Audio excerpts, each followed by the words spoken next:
Bom dia a todos. Eu pediria que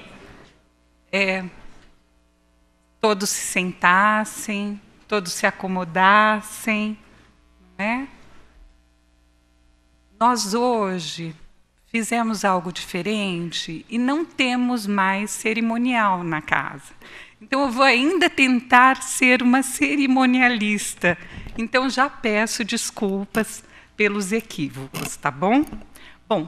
Bom dia a todos, bom dia para as autoridades que muito nos honram com as suas presenças, aos colegas desembargadores, aos juízes, aos servidores deste tribunal, os quais cumprimento na pessoa do Dr. Eduardo Benedito de Oliveira Zanella, curador deste programa, procuradores, juízes aposentados que muito me honram com a sua presença, público externo, que todos esses eu cumprimento na pessoa do Dr. Alisson Mascaro, que posteriormente será devidamente apresentado.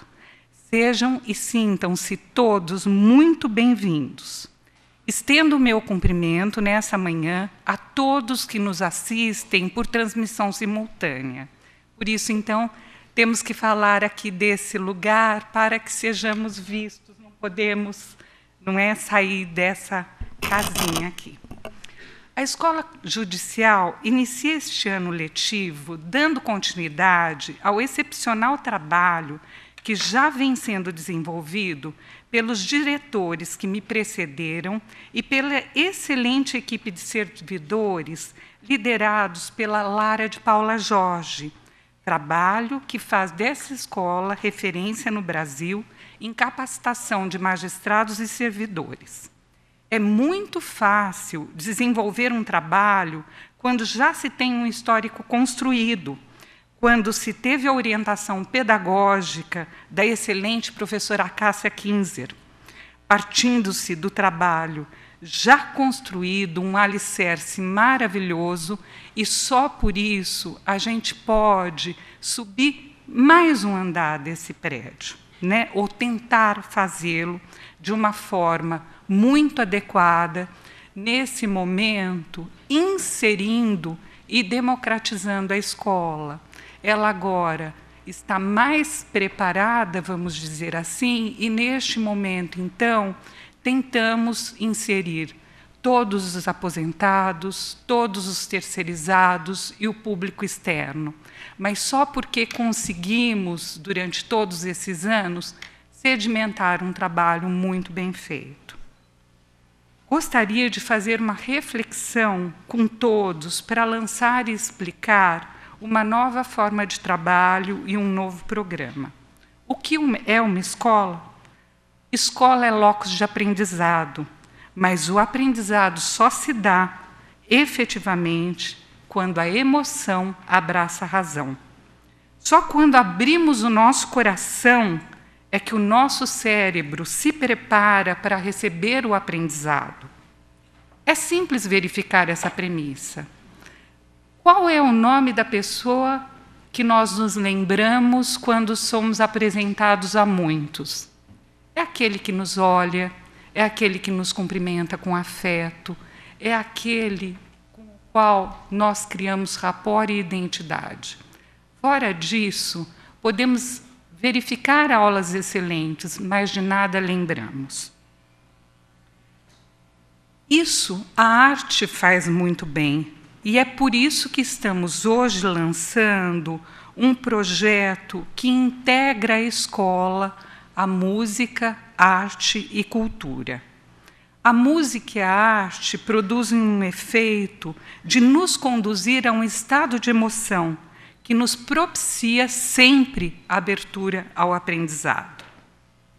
Hoje, então, lançamos esse projeto Escola, Arte e Cultura, que prestigiará toda forma de arte e, principalmente, os muitos artistas presentes entre nós. Antes de sermos brindados pela palestra do professor Alisson, que será apresentado pelo desembargador Zanella, ouviremos 3 músicas, escolhidas a partir do contexto da palestra. Novidade, do Gilberto Gil, Disparada, do Vandré, e Comida, do Arnaldo Antunes. Convido a todos, portanto, para que curtam esse nosso momento de emoção e que se abram ao excepcional aprendizado que virá depois. Nos vocais, a juíza Rita Scagliuzzi do Carmo, a Joyce Braga, da Nona Vara, o Cláudio Ventura, do Controle Interno. No violão, o Andreli Bruder, que é nosso oficial de justiça, e no baixo, o dentista Fábio Baduan. Se integrem, não é? Venham todos integrar esse espaço de convivência.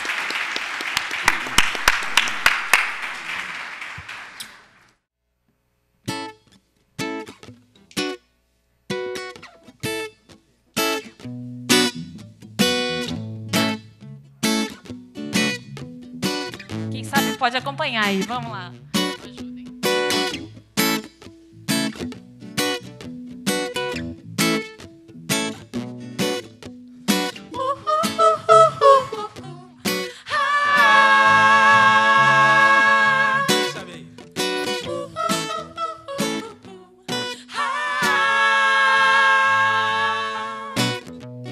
Novidade veio dar à praia, na qualidade rara de sereia, metade busto de uma deusa maia, metade um grande rabo de baleia. A novidade era o máximo do paradoxo estendido na areia. Alguns a desejar seus beijos de deusa, outros a desejar seu rabo pra ceia.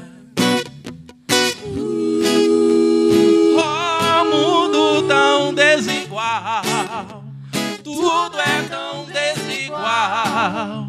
Uou, uou, uou, uou, uou. De um lado esse carnaval, do outro a fome total. Uou, uou, uou, uou, uou.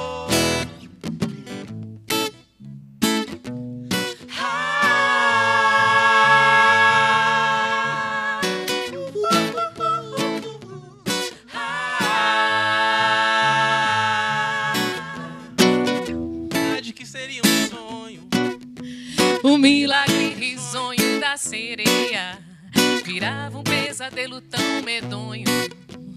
Ali naquela praia, ali na areia, a novidade era a guerra entre o feliz poeta e o esfomeado, estraçalhando uma sereia bonita, despedaçando o sonho pra cada lado.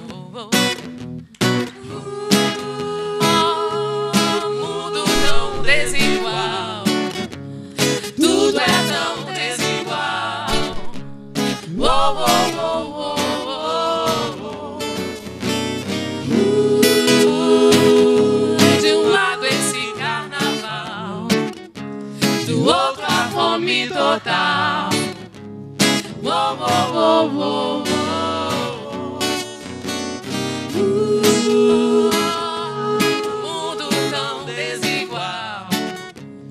Tudo é tão desigual.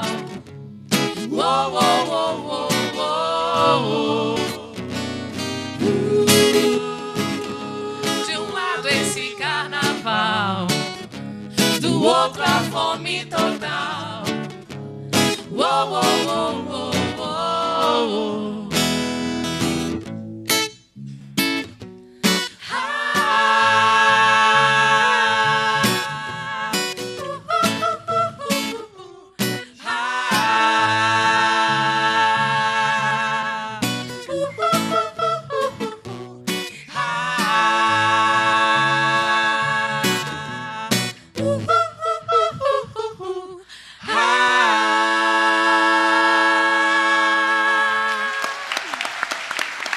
Obrigada.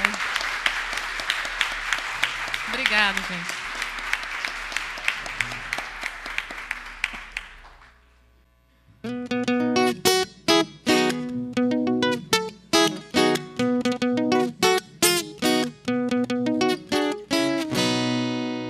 Prepare o seu coração pras coisas que eu vou contar.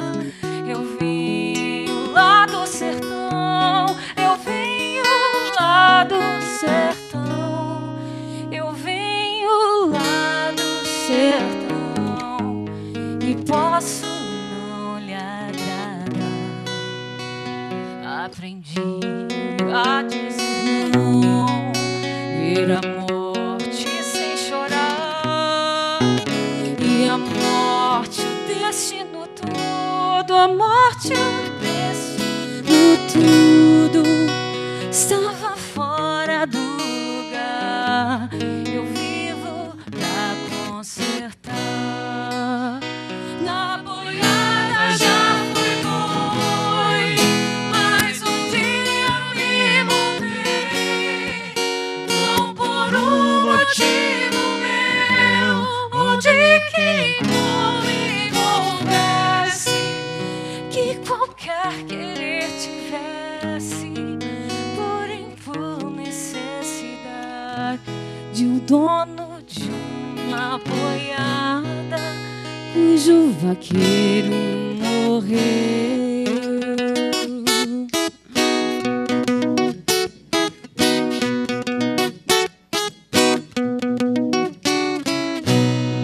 Boiadeiro muito tempo, laço firme, braço forte, muito gado, muita gente, pela vida segurei, seguia como num sonho, e boiadeiro era um perigo. Mas o mundo foi rodando nas patas do meu cavalo, e nos sonhos que fui sonhando, as visões se clareando, as visões se clareando, até que um dia acordei. Então não pude seguir, valente, lugar-tenente e dono de gado e gente, porque gado a gente marca, de ferro engorda e mata, mas com gente é diferente. Se você não concordar, não posso me desculpar, não canto pra enganar, ou pegar minha viola, ou deixar você de lado, ou cantar no outro lugar. Na boiada já fui boi, boiadeiro já fui rei, não por mim nem por ninguém que junto comigo houvesse, e quisesse o que pudesse, por qualquer coisa de seu, por qualquer coisa de seu, querer mais longe que eu. Mas o mundo foi rodando nas patas do meu cavalo, e já que um dia montei, agora sou cavaleiro, laço firme, braço forte, um reino que não tem rei. Na boiada já fui boi, boiadeiro já fui rei, não por mim nem por ninguém que junto comigo houvesse, que quisesse ou que pudesse, por qualquer coisa de seu, por qualquer coisa de seu, querer mais longe que eu. Mas o mundo foi rodando nas patas do meu cavalo, e já que um dia montei, agora sou cavaleiro, laço firme, braço forte, no reino que não tem rei. Alaiá, alaiá, alaiá, alaiá, alaiá, alaiá, alaiá, alaiá, alaiá, alaiá.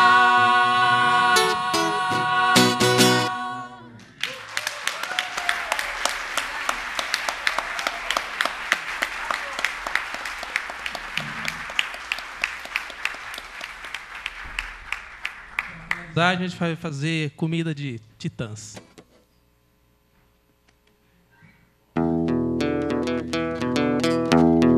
Quem tiver com muita fome aí, é o momento. Cadê a palminha?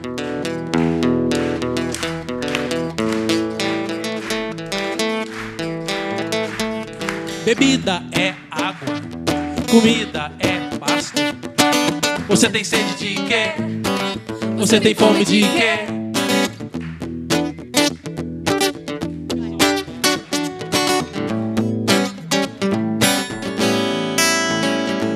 A gente não quer só comida, a gente quer comida, diversão e arte. A gente não quer só comida, a gente quer saída para qualquer parte.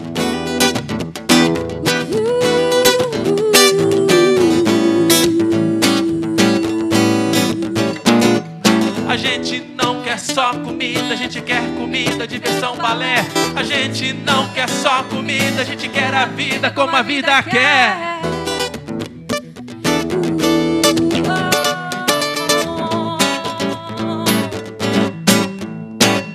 Bebida é água, comida é pasto.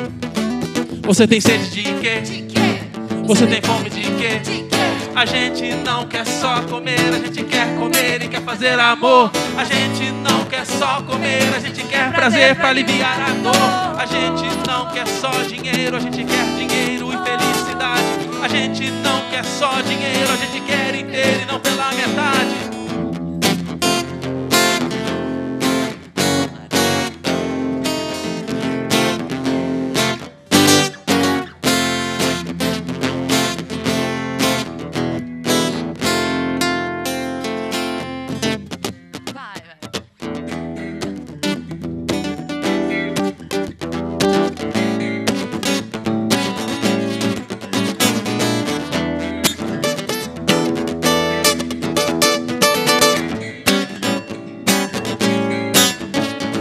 Bebida é água, comida é pasto. Você tem sede de quê? De quê? Você tem fome de quê? De quê? A gente não quer só comida, a gente quer comida, diversão e arte. A gente não quer só bebida, a gente quer saída para qualquer parte. A gente não quer só comida, a gente quer bebida, diversão, balé. A gente não quer só comida, a gente quer a vida como a vida quer. A gente não quer só comer, a gente quer comer e quer fazer amor. A gente não quer só comer, a gente quer prazer pra aliviar a dor. A gente não quer só dinheiro, a gente quer dinheiro e felicidade. A gente não quer só dinheiro, a gente quer inteiro e não pela metade.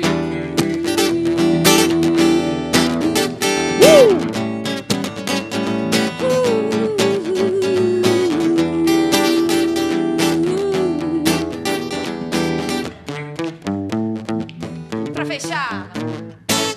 Diversão e arte para qualquer parte. Diversão, balé, como a vida quer.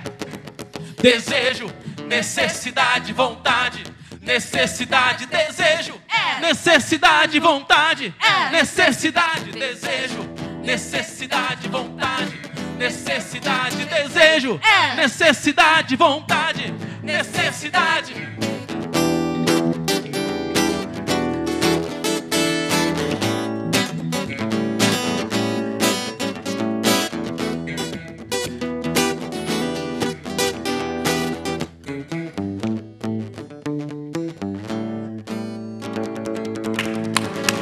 Obrigado, obrigado. Obrigada.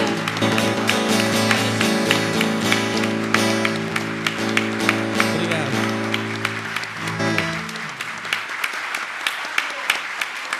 Obrigada, gente. Braga, Aldo Ventura, Bruder. O doutor Fábio, dentista, cuidado com ele. E Rita, ela que está vestida de juíza, né? Mas Rita Scaluzzi sou eu. Obrigada, gente. Obrigada pelo apoio. Bem-vindos aos novos tempos da EJUDE, onde aprendizado será sempre acompanhado de diversão e arte. E muito obrigada à minha banda que ensaiou em uma semana. Imaginaram se eles tivessem mais tempo? Parabéns. Obrigada, realmente. E agora fiquem com o professor Ali. Bem, bom dia. Eu quero nada melhor. Aliás, eu acredito, tenho certeza que hoje será um ótimo dia, porque já começamos com música, né? E nada melhor do que uma música para alegrar o nosso dia a dia, né? Envolvidos aqui com tantos problemas, tantas questões, tantos processos que nós temos para resolver. Então, nos levou assim, eu estava aqui ouvindo atentamente as músicas e viajando no tempo, né? Muito bom, excelente a ideia da nossa diretora da escola para nos alegrar aqui. Bem, eu quero aqui, inicialmente, já ratificar aqui todos os agradecimentos sobre os nossos desembargadores, aqueles, né, Lorival, que sempre nos prestigiam, aqui os eventos da escola, nossas palestras. Eu, sinceramente, agradeço. Os nossos juízes também, Todos nós somos muito ocupados, mas numa sexta-feira, né, Marcelo, pela manhã, vir aqui ao nosso tribunal, eu sinceramente agradeço aos procuradores, advogados, servidores, ao Samuel, também está aqui presente conosco, todos aqueles que estão prestigiando esse evento, atenderam, na verdade, ao nosso chamado. A ideia é essa, né? E também quero aqui, é difícil citar nomes, mas não posso deixar de citar o nosso ilustre doutor Torrano, está aqui conosco também. Agradeço de ter vindo, atendido ao nosso convite, né? Agradeço muito. Nosso doutor Ademir, da OAB, sempre prestigiando também os eventos aqui do nosso tribunal. E quero, inicialmente, já registrar aqui os meus sinceros agradecimentos à nossa desembargadora Marinês Targa, por me indicar para coordenar o ciclo de palestras denominado Temas Polêmicos da Atualidade. Eu gostei muito desse tema, né? Achei que ficou legal, porque hoje vivemos uma situação muito difícil em nosso país, então, nada melhor do que denominar no ciclo, esse ciclo de Temas Polêmicos da Atualidade. Agradeço também ao nosso professor e doutor Alisson Mascaro, livre docente da USP, pelo pronto atendimento ao nosso convite, né? E nada melhor do que iniciar esse ciclo já para falar sobre éticas e direitos sociais, né? Eu acho que eu pensei, sinceramente, qual seria o tema, aliás, conversamos um pouco. Bom, vamos começar o ciclo de palestras com o tema mais atual, um dos temas mais atuais e mais polêmicos que nós temos, ética, né? Então, me lembro que conversamos sobre isso, fiz contato, até eu quis provocar o nosso professor no contato telefônico, o primeiro contato, e até me lembro que eu perguntei para o nosso professor, o conceito de ética mudou? Né? Será que ele mudou? Ou nós que mudamos? Professor, eu estou bem preocupado com o que eu estou vendo. Hoje, ao que parece, tudo é válido para alcançar os objetivos, escusos ou não.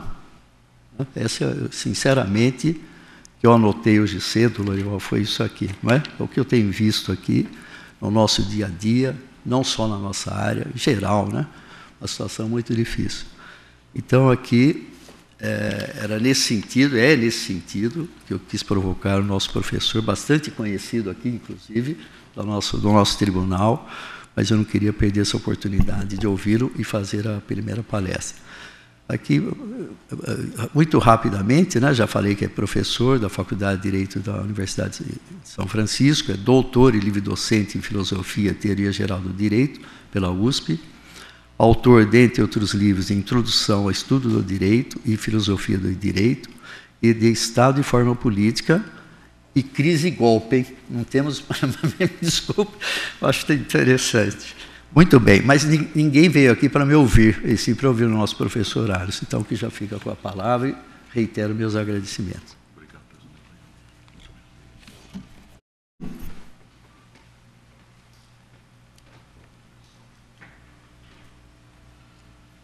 Muito bom dia a todas e todos. É uma alegria muito grande voltar ao Tribunal Regional do Trabalho, da 15ª Região.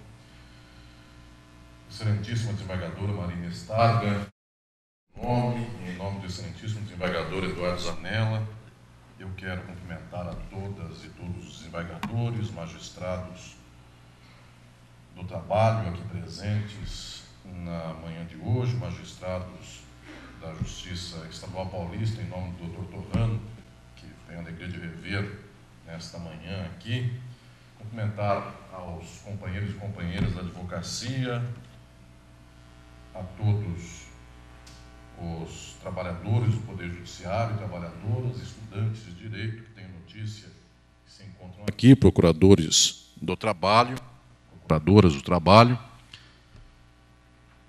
É uma especial satisfação voltar a esta casa, onde posso dizer da alegria de ter muitos amigos e amigas, para falar sobre ética num momento de perecimento do próprio padrão ético da sociedade.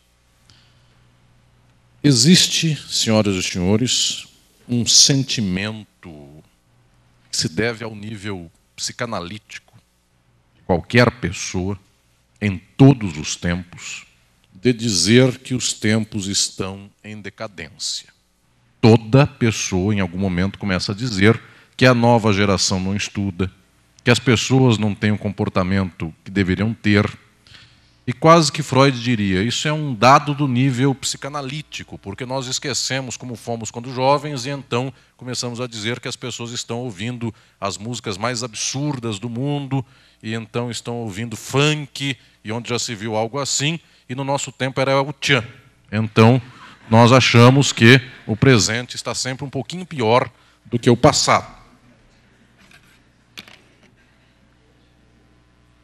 Existe no senso imediato das pessoas, em todos os tempos, a noção de que a ética está em decadência, que o gosto está em decadência, que a cultura e o conhecimento estão em decadência. Alguém conheceu Leonardo da Vinci e Michelangelo. Muito bem, nenhum pintor ou escultor depois desse tempo foi tão majestoso quanto esses dois. Alguém poderia dizer, o Aleijadinho aqui no Brasil, o impressionante, magistral escultor de Minas Gerais, não chegou a ser um Michelangelo. E nós podemos dizer que a escultura que nós estamos vendo na rua hoje não chega nos pés do Aleijadinho. E daqui a 500 anos, ninguém consegue fazer junção de 2 pontos de massinha para fazer uma escultura mínima, e já há a máquina que imprime em 3D, já faz melhor do que as nossas mãos. É certo que existem muitas impressões subjetivas ao avaliarmos os tempos e a ética nesses mesmos tempos, para dizermos nós se estamos em momentos bons ou ruins da nossa leitura ética. O que ocorre, senhoras e senhores, é que nós não vivemos, eu quero aqui, respeitosamente, nesse querido Tribunal Regional do Trabalho da 15ª Região, eu quero anunciar de pronto para iniciar esta conferência uma questão filosófica muito central. Ela talvez seja das mais importantes de todo o trajeto do pensamento filosófico contemporâneo. Nós não temos linearidade no tempo histórico. Anunciando desse jeito parece um conceito filosófico muito complexo, pelos seus fundamentos, mas, em linhas gerais, a pergunta de toda a mais alta filosofia é a respeito da capacidade que tem a humanidade de acumular saberes, comportamentos e posições éticas no mundo. Então, muita gente diz, conforme a humanidade vai evoluindo, ela vai tomando partido de posições e não dá um passo atrás. É como se nós disséssemos que o tempo da humanidade tem linearidade, é uma linha para frente. Como se dizia poeticamente no passado, para frente e para o alto. De tal modo que nós conhecemos o nazismo no século XX, e após o trauma, o horror, o genocídio, o extermínio de mais de 6 milhões de seres humanos, não mais passaríamos por isso.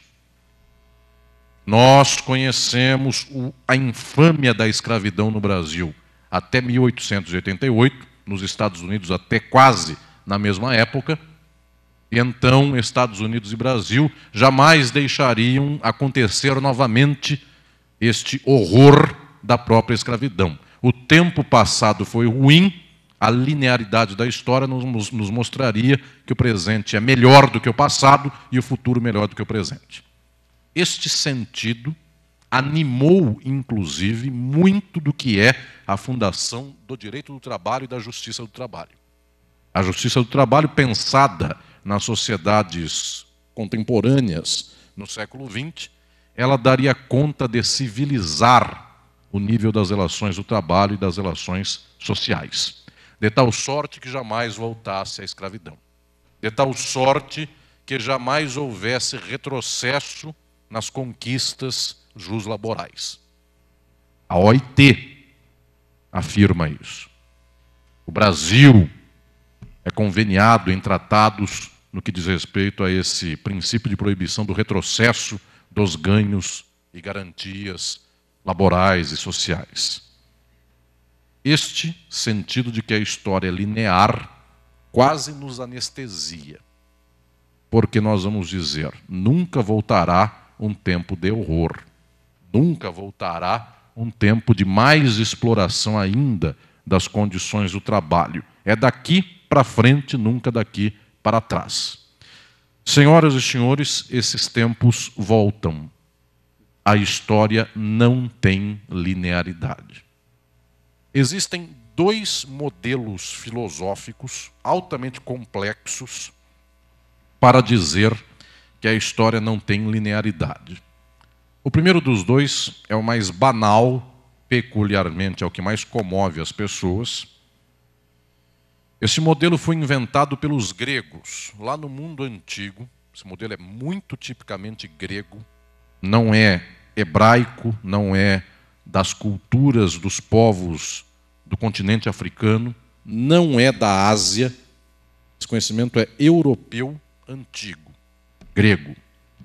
Esse conhecimento diz o seguinte: o tempo histórico não é linear porque é circular. A história não faz assim, a história faz assim. Isto é uma das mais belas reflexões da história da filosofia. Errada, mas belíssima na sua construção. Ela diz mais ou menos o seguinte: tudo que vai para um lado, um dia volta. O mundo é circular e as coisas do mundo têm esta espécie de pêndulo. Então, um dia os trabalhadores e trabalhadoras lutam e afirmam seus direitos sociais. O pêndulo veio para cá. Um dia, esta luta é combatida e então aqueles que exploram tiram esses direitos. Vamos para o outro lado. Por este ângulo, um dia volta. Outro dia volta para lá. Então, quem pensa assim, costuma imaginar que também quase que eu posso lavar as mãos, quase que eu posso cruzar os braços, porque os tempos em que vivemos hoje, que são de perda de direitos, que são de quase nova escravidão, que são de total exploração da classe trabalhadora, uma hora isso acaba, porque uma hora voltam as conquistas. Esta noção de que o mundo seria circular é quase uma noção que anestesia a nossa vontade, o nosso ímpeto de reflexão e de ação, tanto quanto a noção de que a história é linear. A história é linear, e isto nos dá quase que a certeza de que nós, uma vez que pegamos a linha da história, somente vamos para frente. Tanto é assim, essa leitura linear junto, ao lado da leitura circular dos tempos históricos, tanto elas são presentes que no caso da linear, que é da maioria das pessoas antes de chegar a um choque, em face de um choque, seria da maioria de quem trabalha com o direito do trabalho antes de ver a decadência dos nossos tempos. Imaginem que a cultura jurídica de 10 anos atrás, que viu 88 e sua Constituição, que viu avanços posteriores, nós estávamos, na média, pensando como linearidade. Isto é velho na filosofia e o Brasil, inclusive, ostenta como lema de sua bandeira a noção de história linear. Uma vez que eu peguei o prumo, uma vez que eu dei a ordem, só me resta o progresso. Esse lema é de Comte, dos positivistas. É que o lema é um pouquinho maior, e essa outra parte nós esquecemos na bandeira do Brasil, é ordem, amor e progresso. E essa parte, que até ajudaria muito para questões éticas e para as lutas, a parte do amor, nós nos esquecemos, não está na nossa bandeira. O outro lado é a leitura circular. Uma hora vai para lá, outra hora vai para cá. A leitura circular tem um pressuposto. Nós não saímos do lugar, nós damos voltas enormes e estamos sempre na mesma circunstância. Nós, em geral, e eu quero pronunciar aqui, no Tribunal do Trabalho da 15ª Região, eu tenho visto pelos meus alunos, por aqueles que compartilham comigo esta reflexão, tenho a alegria de ter aqui no tribunal tantos juízes, desembargadores que foram meus alunos na USP. Eu tenho percebido nos juristas esta dualidade de reflexões sobre a situação dos direitos sociais na atualidade. Nós saímos de um tempo no qual era um degrau em cima do outro, então era a história linear, nós não voltaríamos para trás. Nós dizíamos, inclusive, e é uma verdade, isso aqui não foi tirado como verdade, a Constituição ainda é pouco, porque ganhar R$1.000 não é a emancipação da classe trabalhadora, é a miséria profunda com R$1.000 só. E então chega alguém que propõe 400. Nós achávamos que o degrau era para cima. Nos dias de hoje, nós trocamos esta imagem por outra imagem. A imagem que nós temos é: estamos num período de decadência, nós não saímos do lugar. Acabamos com a escravidão em 1888, já estamos na beira de voltar a ela. Tivemos Vargas, CLT, estamos na beira de acabar com isso. Então a gente foi e a gente voltou. Nós não estamos saindo do lugar. Este eu diria que é o sentimento que eu ouço dos meus alunos, de quem pesquisa, de quem trabalha, das lutadoras e lutadoras das causas sociais, de magistrados e magistradas, embargadores e embargadoras, procuradores e procuradoras do trabalho. Nós não saímos do lugar. O que ganhamos, perdemos. Círculo. Nenhuma nem outra é a reflexão mais alta sobre os tempos históricos. Nós não vivemos em círculo. Se nós vivêssemos em círculo, a pancada que se dá de um lado tinha equivalência do outro lado. E de vez em quando é muita pancada de um lado só, e nenhuma para o outro lado. A história é assim. Eu não posso dizer que o nazismo teve contrapartida tão forte quanto a do nazismo. Não teve nenhuma. Foi morte banal. Só. A história não tem este pêndulo que teria o eixo do meio termo. A história não é circular, nem linear para frente e para o alto. Senhoras e senhores, já faz muito tempo na história da filosofia, os grandes pensadores e filósofos sabem, a história é aberta. Ou seja, não tem nenhum traço, nenhuma linha, nenhum caminho previamente dado. Não posso dizer que de tanto perder direitos, uma hora os direitos voltam. Pode acontecer que de tanto perder direitos, as pessoas morram. Tal qual foi o caso dos judeus ao tempo do nazismo. Perderam um direito, o de circular. Depois perderam o direito de poder ser funcionários públicos. Depois perderam o direito de voto. E foram perdendo, e perdendo, e perdendo, e perdendo, e houve um genocídio.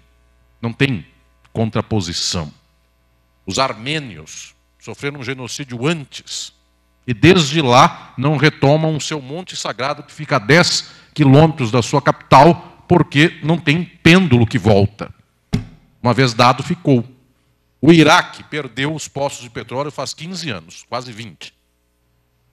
Os Estados Unidos fizeram uma guerra, dominaram o Iraque, pegaram os poços de petróleo. Não voltaram esses poços. Os nossos do Brasil não voltam, só vão.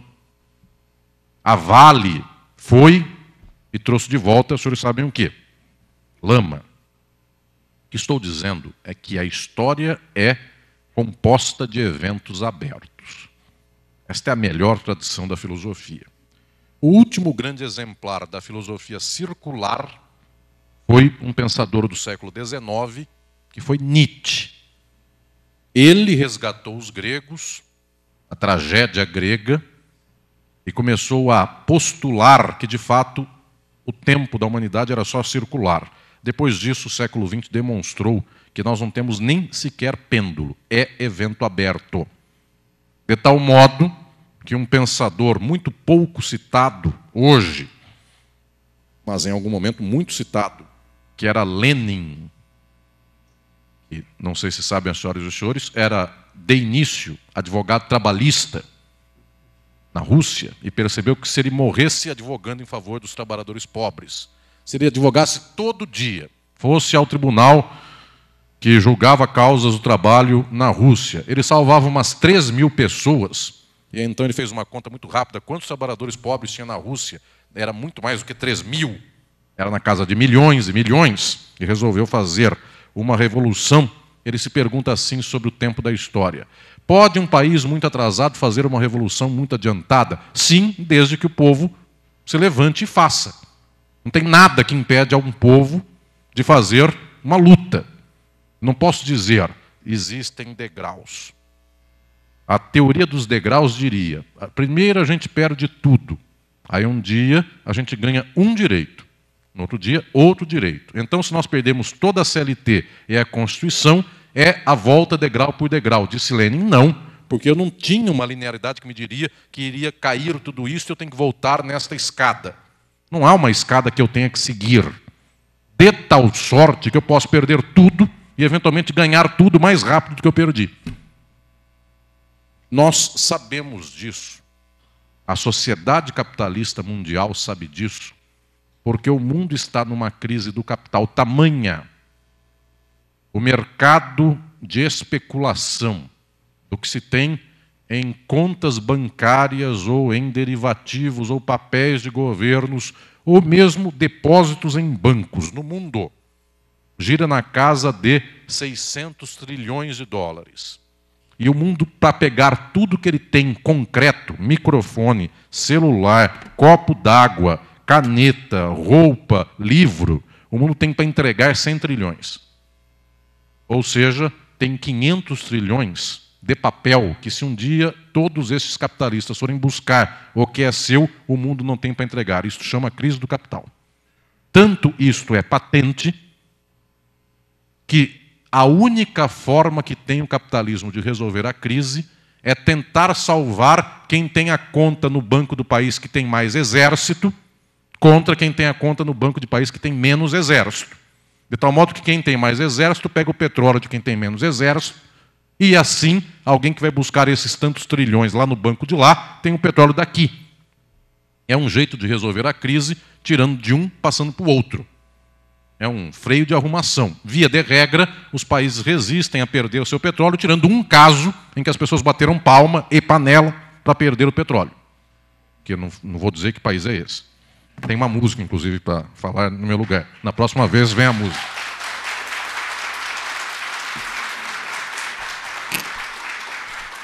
Próxima vez que vier dar uma palestra, canta que país é esse. Já tem um repertório infinito de músicas. Bem, eu já nem lembro mais quem canta essa música, mas é... Patrícia não lembra também, né? Legião? Bem, senhoras e senhores, para mim é fundamental afirmarmos um princípio filosófico de alta monta. O mundo está em aberto, de tal sorte que lastimar é fundamental, mas mais importante ainda é saber que a história se faz com as nossas mãos. E o sentido que dermos a ela, este sentido demonstrará se o nosso tempo decaiu, subiu, avançou, estagnou ou entrou em hecatombe.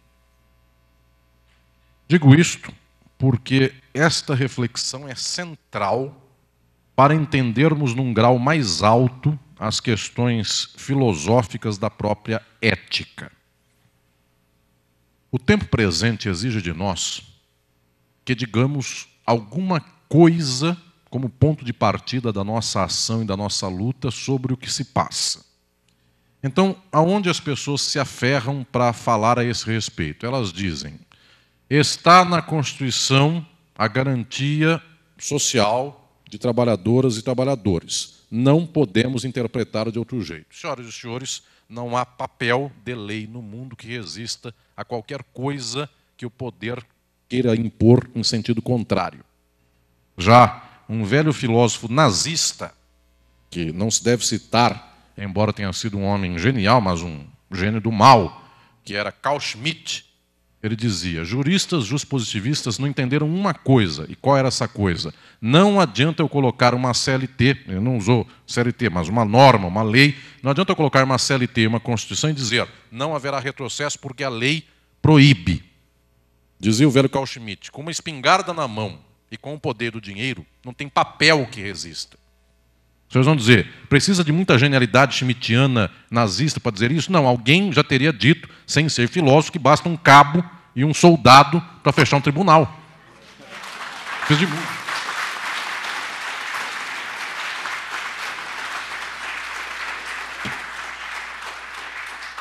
Quero que as palmas sejam para mim, não para quem anunciou a frase. Enfim, nem para a frase, mas me sinto emocionado. Senhoras e senhores, a pergunta sobre o que fazermos não pode se escudar nesta leitura dogmática de que seria apenas a aplicação da lei. Em algum momento o nazismo chegou à lei. Em algum momento matar judeu não foi só alguma coisa ilegal, esteve na lei. O que estou dizendo é que chegava um tempo, eu tive a ocasião de estar com tantas e tantos aqui no TRT da 15ª Região, nós tínhamos um tempo em que a disputa era sobre como interpretar a lei que garantia alguma coisa ao trabalhador e as pessoas interpretavam ao contrário. Tudo bem, nós imaginávamos, a lei nunca volta para trás, a disputa está na jurisprudência. Senhoras e senhores, a lei está voltando para trás. Então, ela não é escudo, ela não é garantia. A lei está voltando para trás e a hermenêutica e a jurisprudência também retrocedem a passos largos em certas circunstâncias. Estou falando de um tribunal caipira e esperançoso. Dr. Lorival, querido amigo, me dá alegria de compartilhar este ânimo de fazer aqui uma resistência a partir da roça. Senhoras e senhores, pensar a ética é tentar buscar uma alça para se apoiar numa luta de resistência e transformação. Como se imagina essa ética na mais alta reflexão filosófica? Eu quero anunciar aqui a todas e todos os presentes, eu sei que vários daqui já estou vendo com os meus livros na mão e acompanham essas minhas ideias nos textos, nas obras. Eu quero anunciar como a filosofia e a filosofia do direito postulam grandes quadrantes sobre a ética. Basicamente, nós temos povos cuja cultura vai desenvolvendo, esses povos vão desenvolvendo noções de ética que são muito peculiares a estas mesmas sociedades. Vejam, para falar aqui de exemplos muito nossos, o Ocidente chama por justiça simbolicamente a balança e a espada. Não sei se vejo uma balança e uma espada em símbolo aqui no tribunal, mas é isto. Balança e espada. Então diz o Ocidente, justiça é uma balança pela qual, quando eu ponho um peso do lado, eu sei quanto ele pesa do outro lado. É o símbolo do Ocidente de justiça. Este símbolo representa um pouco da nossa ética. Qual é a ética deste Ocidente? Seria mais ou menos ter a dimensão do peso. É uma ética muito própria, tão própria da gente, que a gente até se esquece de que ela não é única. Esse é um problema central de toda a filosofia da ética. A gente acha que a ética é a nossa. É a nossa do tempo em que a gente nasceu, do lugar em que a gente nasceu. Muito do Oriente não pensa como a gente, e muito de tantas magníficas regiões do mundo pensam o contrário. Em uma ocasião, quando fui convidado pelo movimento negro a desenvolver um trabalho de fundação de uma faculdade de direito para a causa negra, eu ensinei às companheiras e companheiros de que o símbolo de justiça de boa parte dos povos da África não é balança e espada. É um machado que Xangô, orixá aqui do Brasil, com referência à África, segura na mão, só que esta machadinha de Xangô tem duas lâminas, uma de cada lado. Então os africanos, historicamente, vários povos africanos, ensinam às suas crianças que justiça é algo tão sagrado, eticamente posta, que aquele ou aquela que disserem, fui injustiçado, Xangô vem, balança a sua mão e a machadinha e solta. E então, esta machadinha vai até o pescoço de quem fez a injustiça. E corta, decepa. Só que aquele ou aquela que disse, eu fui injustiçado. Xangô foi, soltou a machadinha, cortou o pescoço do outro. A machadinha tem dois lados. Ela continua girando. Esse é aquele que sofreu a injustiça. Deu alguma causa também à injustiça do outro. A machadinha vem e pelo outro lado da machadinha corta o seu pescoço, juntou. De tal modo que na África ensina um pai ou uma mãe para um filho ou para uma filha. Não peça por justiça. Via de regra, ela ou matará ou a matará. De tal modo que justiça é tão sagrada que a pessoa precisa fazer um ato de consciência enorme para dizer: eu não provoquei nada para a injustiça do outro. Eu sou só totalmente vítima.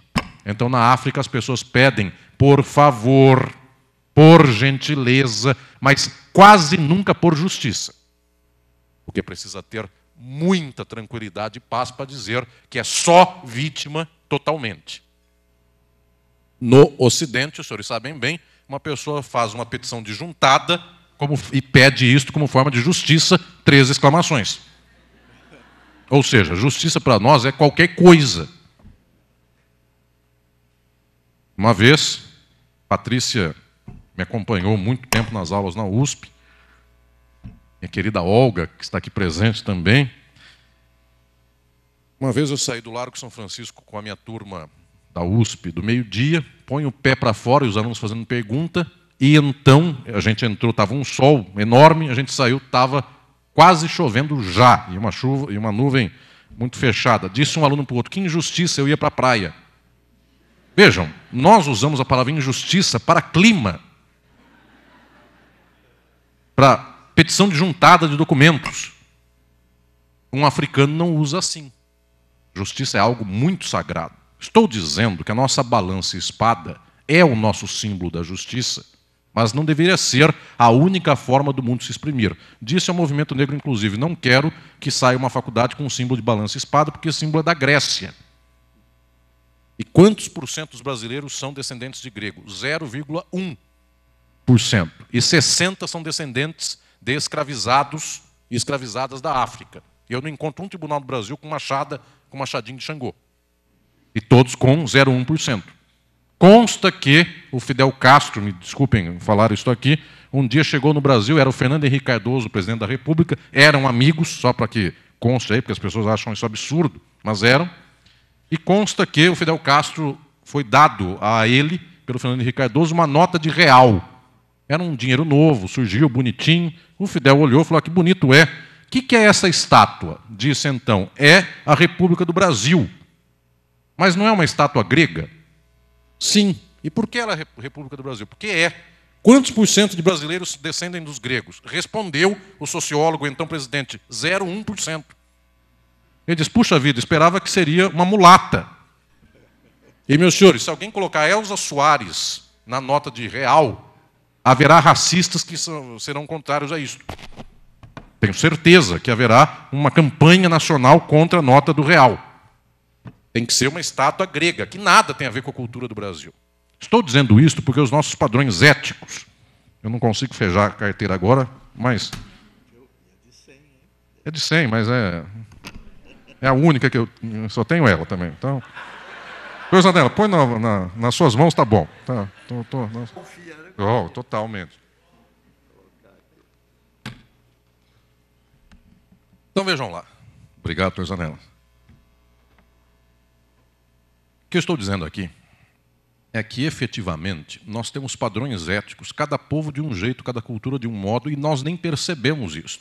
A República é uma estátua grega, a justiça é uma balança, uma espada, e nós não percebemos que o mundo tem outras possibilidades.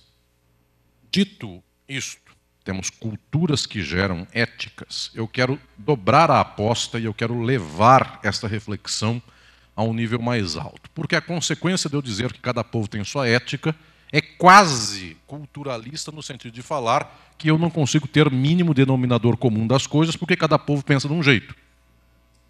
E se eu quiser ser bonzinho, cada povo tem sua virtude. E um nazista partia do mesmo ponto para fazer sua reflexão e dizia: cada povo tem sua cultura e a ariana é melhor que a do resto. E os senhores vão dizer, infelizmente eu tenho que dizer isso aqui no Tribunal do Trabalho, tenho que falar aqui em Campinas, a culpa não é nossa, eu sei que os senhores compartilham comigo do mesmo horizonte, mas eu tenho que dizer que hoje estamos vivendo no Brasil a noção de que princípios de justiça são bons se forem da common law. Isso é mais ou menos nazismo. Porque a cultura estadunidense e inglesa, porque são o capitalismo, o jeito deles fazerem contratos é o jeito que tem que ficar no mundo. Vocês vão dizer, qual é o impacto disso? O impacto é, inclusive, em prova, em processo penal. Vocês vejam por aí a mudança que se quer fazer no que tange a garantia das provas e a transação no processo penal. Por quê? Porque nos Estados Unidos se faz assim. E por que devemos seguir o que faz o Texas? Porque lá está o dinheiro. Quando eu digo cada povo tem sua cultura, tem inclusive sua cultura jurídica. A nossa só passa por pior que a deles, porque a gente é mais pobre do que eles. Só. E porque a empresa que comprar qualquer empresa de Campinas será, via de regra, estadunidense. De tal sorte que o direito é o deles. Estou falando aqui que é um problema enorme para nós em nível ético começarmos a fazer degradê de culturas, porque, via de regra, quem pede somos nós. Na base de colocar a estátua grega no nosso dinheiro, nós estamos colocando um subdólar na nossa conta de horizonte jurídico. De tal sorte, senhoras e senhores, que isso é muito claro. Romper com o mundo da civil law, romper com o mundo europeu, continental e brasileiro, é romper com as nossas garantias. Basicamente é isso. É o acordado sobre o legislado. E nós estamos vivendo, estou falando aqui, estão gravando e um dia no futuro podem ver pela internet isso.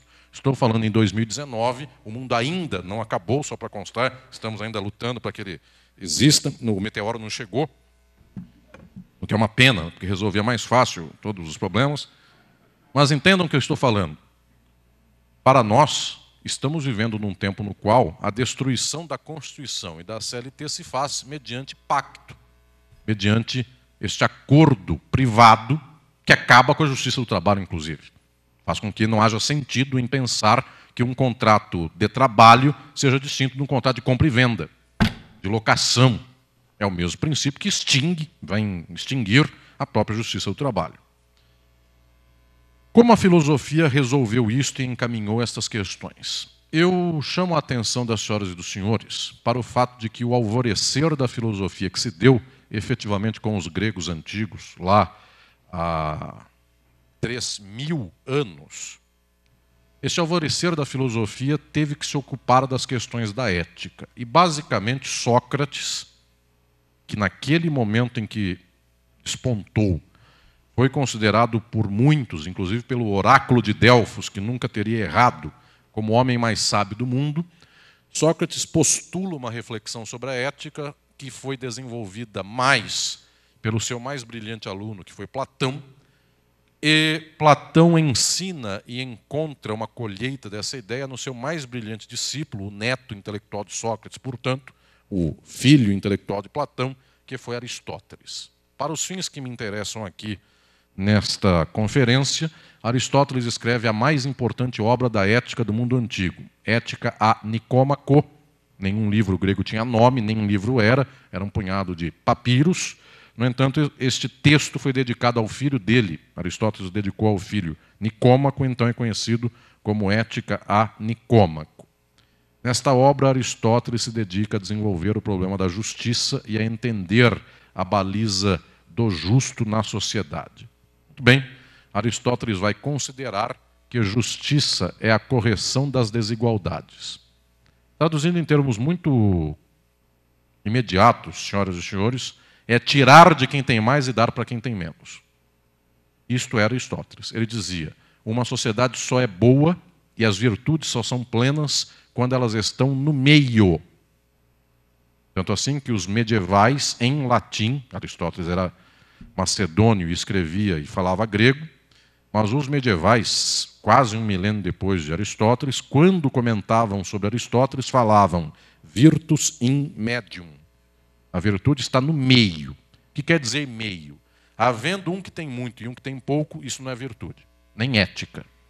A virtude está no meio, exatamente porque nesta meação das coisas temos uma sociedade igual.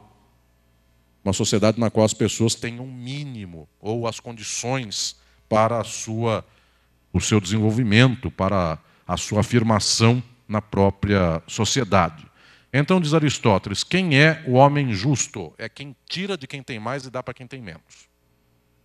A única coisa mais ou menos parecida, e me desculpem aqui, eu sei que eu estou no tribunal de companheiras e companheiros amigos, não estou dizendo nada que as senhoras e os senhores não saibam, a única coisa mais ou menos parecida com isso no direito contemporâneo é a justiça do trabalho e o direito do trabalho, que nem tira muito, inclusive, nem corrige tanto, dá milão, volto a falar, então é o que se tira de um para dar para o outro. Isto é o que mais parece Aristóteles, e os senhores sabem que isso é odiado por tudo que vem depois na filosofia. Quando Aristóteles diz justiça é tirar de quem tem muito e dar para quem tem pouco, isso é quase um absurdo para o que vem depois. A ética aristotélica foi pensada numa sociedade escravista que ignorava a condição do escravizado e da escravizada e que, no entanto, imaginava que para aqueles e aquelas, no caso eram só aqueles, o patriarcalismo grego, para aqueles que eram livres, a sociedade tinha que ser igual. Então, os homens livres tinham que ter efetivamente uma distribuição equânime das condições sociais. No entanto, Aristóteles ensina mais uma coisa aqui. Ele diz que para fazer esta justiça ética, aquele ou aquela que farão a justiça tem que ter uma virtude essencial que vem a ser a equidade. Isso aqui é algo notável da velha filosofia da ética e da justiça. Diz Aristóteles, é preciso sentir as circunstâncias e os casos concretos. Senhoras e senhores, eu estou talvez aqui ensinando algo de enorme relevo e talvez um dos pontos da discórdia em relação aos tempos anteriores. Vejam lá, nós efetivamente temos um problema com Aristóteles na sociedade atual. A sociedade atual odeia a ética aristotélica porque Aristóteles diz que os julgamentos têm que ser feitos com equidade. O que ele queria dizer com isso? Ele usava uma imagem, eu ensino essa imagem no meu livro Filosofia do Direito. Meu querido Lassier, a quem eu dou um abraço enorme, está lá com um livro. Vejam lá. Equidade, ensinava Aristóteles, era uma medida de um homem e uma mulher justos, e eu estou falando a magistradas e magistrados justos, a juristas, procuradores, advogados, estudantes que um dia serão juristas. Diz Aristóteles que aquele que for justo tem que usar o símbolo que ele usava lá naquele tempo, que ele fala nas suas obras, que eu falo lá no meu livro Filosofia do Direito, que é a régua de Lesbos. Havia na ilha de Lesbos, na Grécia, uma tal régua, que diz Aristóteles só por lá existia. Era uma espécie de prumo de chumbo. Esta prumada de chumbo, que até hoje é mais ou menos usada por pedreiro, quando ele vai medir o prumo da parede. Esta forma de medir, dizia Aristóteles, tem que ter algo de flexível. Então ele dizia que lá na ilha de Lesbos havia uma régua flexível. De tal modo que se eu tivesse duas pedras, e se eu tivesse uma régua dessas que nós usamos até hoje, a régua normal, inflexível, eu era capaz de colocar uma régua em duas pedras e dizer, elas medem a mesma coisa. Só que na hora de eu observar e perceber estas pedras, elas são desiguais. Uma régua flexível me diria, uma mede X e a outra mede Y. A régua inflexível bate nas duas do mesmo jeito. Conclui Aristóteles, alguém é justo quando mede como a régua de Lesbos. Então, só pode haver juiz, juíza, cidadão, ser humano, justos, se eles medirem com esta régua de Lesbos, e ele usa um verbo, pasmem. Ele fala, aquele que for justo apalpa o objeto da justiça. Ele diz, é com as mãos. Ele fala uma questão fundamental de ética. Um homem justo ou uma mulher justa, eles medem com a mão o justo, apalpando. O que ele quer dizer com isto? Cada caso é de um jeito, cada circunstância é de um modo, e é preciso tentar compreender o que se passa em cada situação. Daí se diz que a ética aristotélica é situacional. O que quer dizer isso em termos filosóficos? cada situação revela a sua verdade. Muito bem. Para a conclusão de Aristóteles, ele vai dizer: um justo é um artista. Por quê? Porque nenhum caso é igual ao outro. Tivemos aqui uma belíssima exibição artística agora há pouco. Se semana que vem tivermos outra dos mesmos cantores e músicos e cantoras e músicas, com as mesmas músicas, não sai igual. Nem estou dizendo que sai melhor ou pior, sai de outro modo. A voz não é igual 2 dias seguidos. Muito bem. Também assim os julgamentos são cada um de um jeito, por isso que o julgamento é situacional. Diz Aristóteles, é preciso apalpar. Ele está há 400 a.C., portanto há 2.500 anos, e olhem que os hebreus do tempo antigo, antes de Cristo, tinham como imagem de um grande juiz, de um grande julgador, Salomão. O rei Salomão era considerado um julgador justo, talvez o mais justo de todos. Por quê? Porque 2 mães chegaram com um bebê só, 2 pretensas mães, chegaram a ele com um bebê e disseram, o filho é meu. Não, o filho é meu. Salomão, de tanto ouvir essa conversa, e já de saco cheio, mas genialmente justo, então ele manda pegar uma espada e cortar a criança na metade, dando para cada lado, para cada mãe, um pedaço dessa criança. E então Salomão faz assim, se apoia e olha nas 2 mães. Em uma delas escorreu uma lágrima e falou, pode deixar para outra. Aquela era a mãe. A que chorou. Este é o exemplo da justiça e da ética dos antigos. Apalpar com a mão para ver uma pedra diferente da outra também é olhar a verdade de quem fala. O choro, a tristeza, a dor. Um trabalhador do corte de cana e qualquer coisa assim. A mão de quem cortou cana.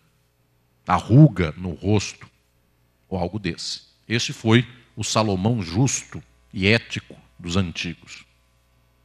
Eu corto a cena. Hoje, a teoria das provas no processo civil, no processo penal, no processo do trabalho, é o que não está nos autos, não está no mundo. Ninguém olhará para o olho de ninguém. Então, inclusive, senhoras e senhores magistrados, os senhores têm que cumprir meta do CNJ. Os senhores nem têm condição de ficar olhando para o olhinho da pessoa para ver se ela chorou lágrimas de crocodilo. Também é mais uma música aí que pode vir daqui a pouco. Eu já estou dando de bandeja um repertório para o próximo evento. Bem, estou aqui dizendo, senhoras e senhores, que esse padrão ético do caso a caso, ele é contra a lei. É isto mesmo, ele é contra a lei. Porque ele vai dizer, as circunstâncias estão num patamar mais alto do que a norma. A norma é uma baliza, só que o caso é concreto. A luta é concreta. Troco a cena. Chega a Idade Média e todo o castelo da construção aristotélica se esvai. Em primeiro lugar, porque o conservadorismo medieval começa a dizer que há um Deus cuja norma é aquela que alguém falou que recebeu dele Deus. Eu não estou aqui destruindo vossos sentimentos religiosos, quero inclusive que os cultive bem, só que eu quero que os senhores entendam que não tem relação nenhuma este dito cristianismo medieval com essa figura de Jesus. Jesus, que há 2000 anos falou, amar ao próximo como a si mesmo, não tem relação nenhuma isso com matar prostitutas e transexuais hoje, em nome de Jesus. Inclusive tem Maria de Magdala do outro lado.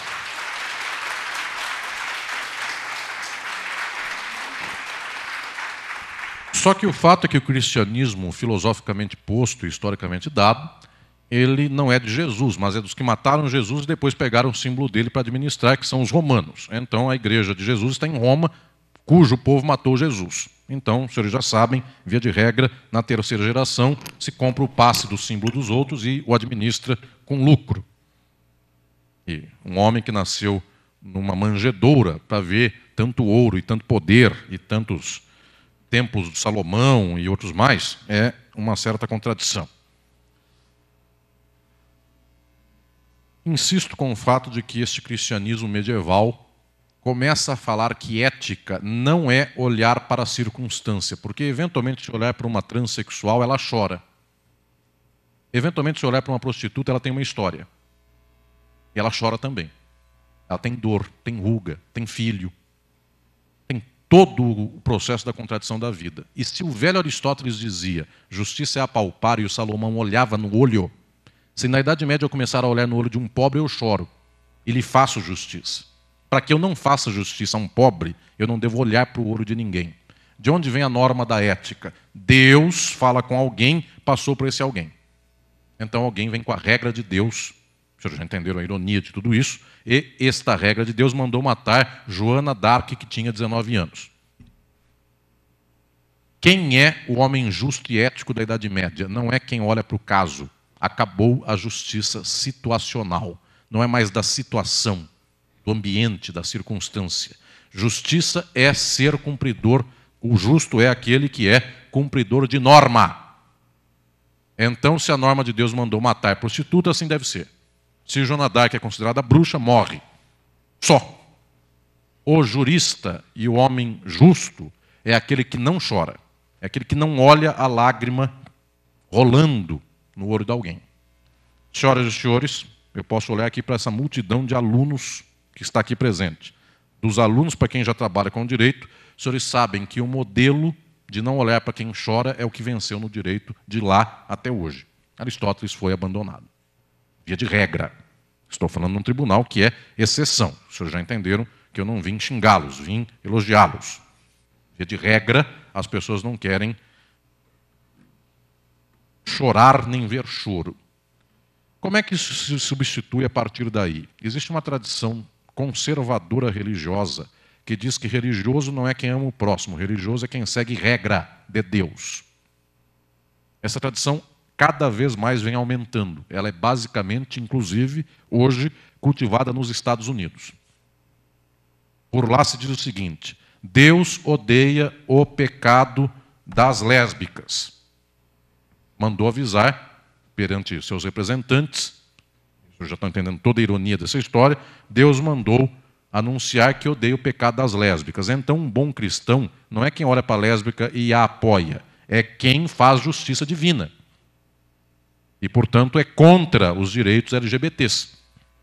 Vocês percebem, esse quadro é de 2019. Eu estou gravando, quem sabe esse vídeo, quem sabe daqui a 100 anos ainda exista mundo, internet ou algo assim, e alguém vai ver. Havia um tempo em que as pessoas estavam caçando LGBTs porque eram contra, Jesus era contra eles. Tem um tempo em que voltou a moda de que a Terra é plana. Estou gravando aqui porque não acreditarão nisso. Essa moda tem prosperado. E outras mais, que eu não lembro, é uma por dia. Enfim, eu não sei mais o que. Moda do chinelo, sei lá, tem muita moda aí. É uma por dia. Da laranja. Limeira, né? Bebedouro, do lugar de laranja. Não estou falando nada, só de laranjais. Laranjal Paulista, é aqui do TRT da 15ª. O senhor Samuel já andou por Laranjal Paulista? Já. Bem,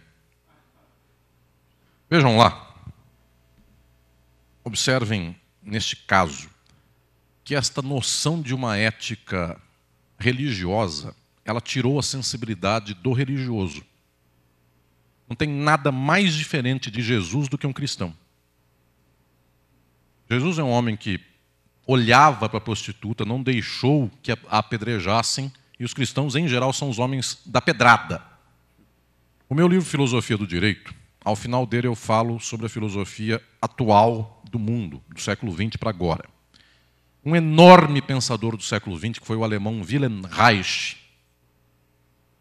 médico, psicanalista e filósofo, comunista e judeu. Foi exilado no tempo do nazismo nos Estados Unidos. De tanto ver os cristãos dizendo, Jesus não gosta de você, Jesus vai te perseguir, Jesus vai te queimar, ele escreveu um livro chamado O Assassinato de Cristo. Eu falo disso lá no meu livro Filosofia do Direito. Ele escreveu uma carta angustiada dizendo, Jesus, por favor, não volte à Terra. Se você voltar à Terra nos anos 2000, você será morto mais uma vez. Só que agora com uma novidade. Quem vai te matar são os cristãos. Porque se você disser que tem que acabar com um muro entre o México e os Estados Unidos, e todo mexicano tem que comer do mesmo pão que o estadunidense come, o presidente dos Estados Unidos te mata. E ele é cristão. E de fato, meus senhores, o muro que está sendo levantado vão levantar um muro. Não sei se sai ou não, mas estão andando. Em 2119 tinha um muro aí. Um tal Trump, que também é inacreditável que tenha sido presidente dos Estados Unidos, mas enfim, no atual momento é. Esse Trump está levantando um muro dizendo: quem é do lado de lá não pode entrar aqui. Quem entra com filhos, não estou mentindo, ano passado foi assim, uma mãe entrou com 2 filhos, os filhos foram pegos, um numa gaiola, outro numa outra gaiola, e ela foi levada a 100 quilômetros de distância. Quem é o cristão? Ele está cumprindo as regras de Deus. As regras de Deus são mais ou menos essas. Se Deus deu a arma para mim, a terra para mim, o dinheiro para mim, não deu para você, você fica sem, eu fico com. Então disse Reich: Jesus não volte à terra, agora será morto por cristãos. Basicamente, esse é o quadro que vem desde a Idade Média. Com uma diferença. Esse quadro da ética, então, vai ser reconfigurado na Idade Moderna e na Idade Contemporânea, de tal modo, senhoras e senhores, que eu vou anunciar aqui os 2 padrões. O de Aristóteles é tirar de quem tem mais, dar para quem tem menos. Porque eu tenho que igualar e colocar no meio. Virtus in medium. Essa balança espada nossa se origina de Aristóteles. Quando eu vou dizer, eu não posso ter um lado para cá, outro para cá da balança, eu tenho que fazer isto. A causa do símbolo da justiça grego é muito nobre. É fazer os 2 chegarem no meio. Virtus in medium. Tanto é que, diz Aristóteles, das 4 operações da matemática, uma é a da justiça. Não é nem a de somar, nem a de diminuir, nem a de multiplicar. O meio, senhoras e senhores sabem a origem filosófica disso, quando eu digo em matemática, o meio de 4 por 2, é a divisão de 4 por 2. É a palavra meio, virtus in medium. Diz Aristóteles, justiça é um ato matemático de dividir, não é nem de somar, nem de multiplicar, nem de diminuir, é de dividir. E a divisão em matemática também se chama distribuição. E as senhoras e senhores desembargadores, desembargadoras, magistrados e magistrados dizem: eu distribuí justiça. Isso é uma conta de matemática, na origem de Aristóteles. Na Idade Média para frente, essa conta acabou. Justiça é cumprir norma. Na Idade Média, de Deus. Na Idade Moderna e Contemporânea, das sociedades capitalistas sustentadas pelo Estado. Capitalista também. Isso eu digo lá no meu livro, Estado e Forma Política. O Estado é uma forma do capital. De tal modo que se o Estado determinou que trabalhadoras e trabalhadores ganham R$1.000 de salário mínimo, ganham. Se o Estado disser que não tem mais salário mínimo, não tem mais piso. E que é o juiz ou a juíza? São aqueles que seguem a norma. De tal modo que um juiz que defendeu o trabalhador, defendeu porque a lei falou que tinha que defender. Se acabar a lei, ele não defende mais. Senhoras e senhores, eu falo a um tribunal, eu pelo menos sou de coração e de amizade, eu sou companheiro e amigo de metade desta plateia aqui de desembargadores, desembargadoras e magistrados presentes. Eu os conheço de história e sei que estamos juntos nessa luta e nesse ideal. Mas eu sempre anuncio que só nós não temos juiz nazista no Brasil por falta de lei nazista. Como também nós não temos promotor nazista e advogado nazista por falta de lei nazista. Se o nosso princípio é sigo a lei e faço justiça, com o mesmo princípio os magistrados da Alemanha, em 1925, eram da República de Weimar, Constituição de Weimar, protótipo dos direitos social nosso, a de Weimar e a do México, e todos os juízes eram bons. Defendiam o trabalhador. 10 anos depois, seguindo a mesma lei, são nazistas. Ou seja, se nós somos juristas, porque a lei mandou que fizéssemos isto, a diferença entre ser democrata e nazista é um pulo. A diferença entre defender o trabalhador e acabar com o trabalhador é outro pulo. Por isso, tenho falado aos tribunais do trabalho, ao TST, por todo lado, é muito valoroso quando os tribunais do trabalho resolvem não ser simplesmente elementos passivos que escutam mudanças legislativas e dizem, qualquer uma que vier, eu chamo no peito e sigo. É valioso que sejam, senhoras e senhores, ativos, porque não adianta eu dizer que simplesmente qualquer mudança me faz cumprir esta regra, porque eventualmente assim nós levamos pessoas para a escravidão, para a indignidade plena, porque já vive na quase plena, para plena, seguindo norma.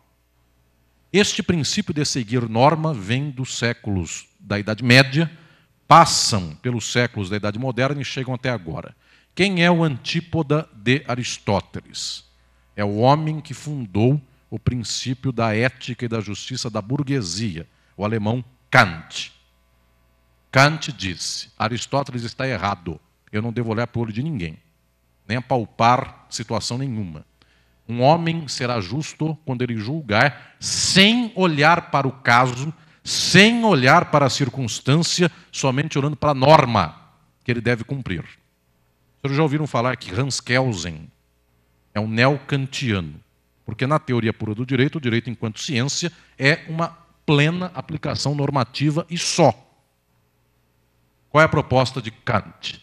Eu não tenho que ter a régua de Lesbos, eu tenho que ter a régua inflexível. Se a norma é tal, tal é. Está surgindo o capitalismo e a propriedade privada. Então, se alguém tem toda a propriedade e o resto não tem nada, a régua é essa, defender a propriedade de quem tem contra quem não tem. Aristóteles passa a ser odiado, porque Aristóteles vai dizer que é tirar de quem tem mais e dar para quem tem menos, para chegar no meio. E no nosso princípio civilista, privatista, a propriedade privada é intocável, a norma garante que seja intocável, ninguém tira de quem tem e dá para quem não tem.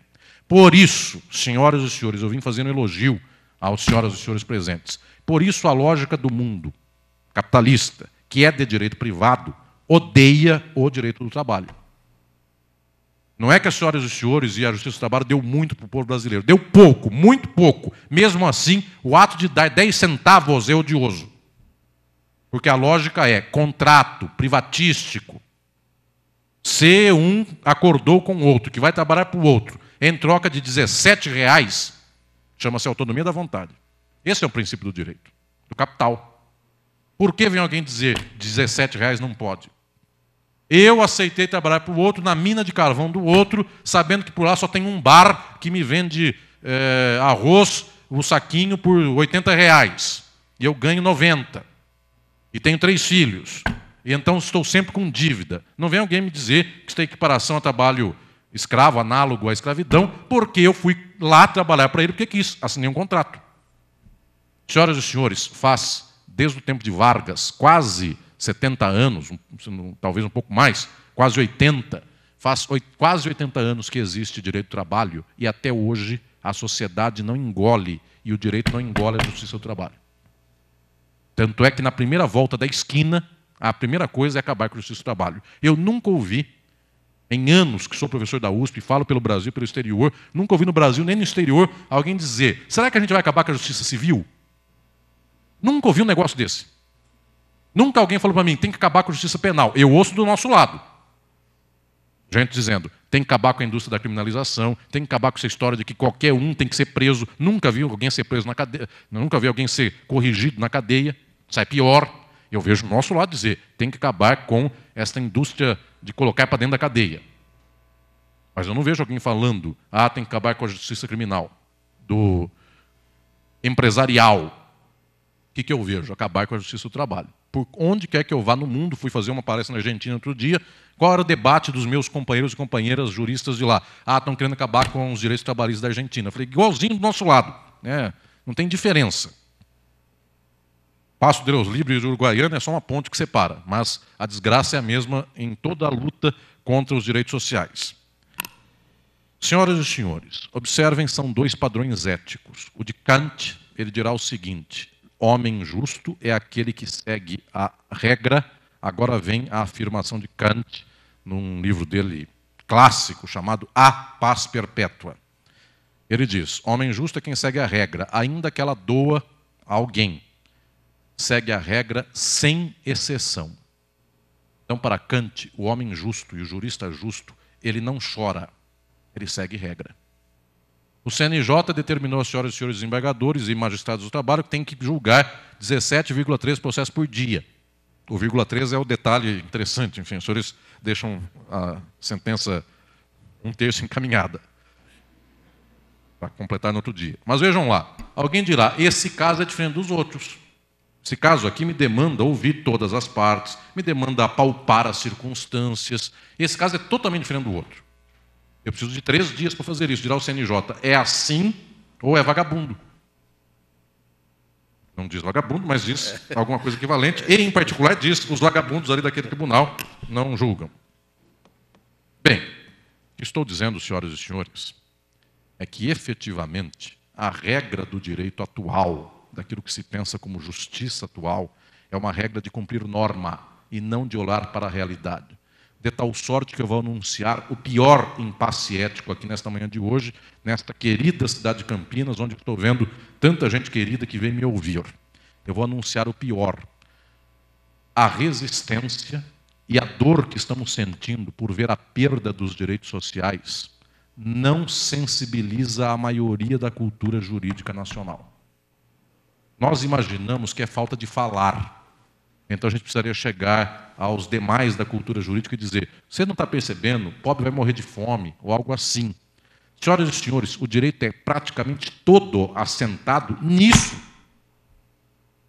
Quem manda alguém para a cadeia tem que ter o casco muito grosso, porque se esse que foi para a cadeia tem 30 anos e tem um filho de 2, o filho cresce sem pai. E a mulher perdeu o companheiro que a ajudava no pagamento das despesas domésticas.